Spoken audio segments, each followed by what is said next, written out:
কি রে, এই ল্যাংড়া ল্যাংড়া অপুষ্টি কচুরলতি কুয়ানে পাইছিস? এ কোনো সাধারণ কচুরলতি নয়লা, এ অতিসে ঢাকা শহরের কচুরলতি। তুলতি বাড়ি মজা, এই যে খেটাস খেটাস করে তুলতিছি, আর খাতিও কিন্তু জম্মের মজা। এই দেহ দুইটা কচু গাছে কি পরিমাণ লতি ধরিছে, কার কার খাতি মন চাচ্ছে। তো আসো আমার মতো করে রাইন দেখাও, দেখো আমি দুইটা গাছে কতটি লতি পাইছি।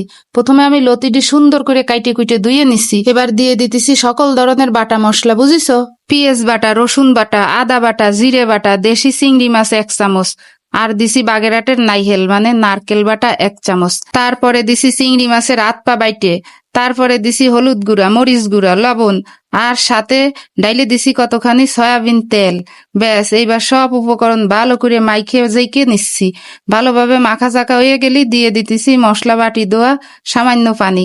বাটি দেওয়া পানি না দিলে কিন্তু মোটেও স্বাদ লাগবে না। ব্যাস, এবার সব উপকরণ আবার ভালোভাবে লাইরে সাইডে ঢাকনা দিয়ে মাঝারি তাপে বসাই দিলাম। 10 মিনিট পর আইসে দেই লতির পানি টাইনে গেছে।